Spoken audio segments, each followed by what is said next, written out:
કેમ કે હજી ઘણી યુવા પેઢીને પ્રશ્ન થાય છે કે આંબેડકરે કર્યું શું? તો જાણો કે તમે આજે કોઈ પણ જગ્યા ઉપર કોઈ પણ સમાજનો વ્યક્તિ પાણી પણ પી શકે છે ને, તો એનું કારણ છે આંબેડકર. આજે કોઈ પણ યુવાનને વિદેશમાં જઈને ડિગ્રી પ્રાપ્ત કરવાના વિચારો આવે છે ને, તો એનું કારણ છે આંબેડકર. એ વર્ષોની અંદર, એ સમયની અંદર જેને યુએસએની અંદર, યુકેની અંદર ટોપ યુનિવર્સિટીમાં ટોપ એજ્યુકેશન પ્રાપ્ત કર્યું, ઇકોનોમિક્સની અંદર ભગીરથ જેમને હાસિલ કર્યું.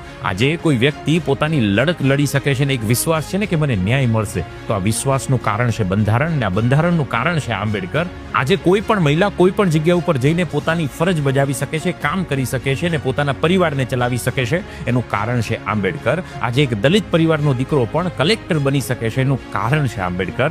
આજે કોઈ પણ વ્યક્તિ ઊંચું માથું કરીને ચાલી શકે છે, એનું કારણ છે આંબેડકર. આજે કોઈ વ્યક્તિ કરોડપતિ હોય, લાખોપતિ હોય કે ટકનું લાવીને ટકનું ખાતો હોય, પણ એને સમાન હક આપવાનું કારણ છે આંબેડકર.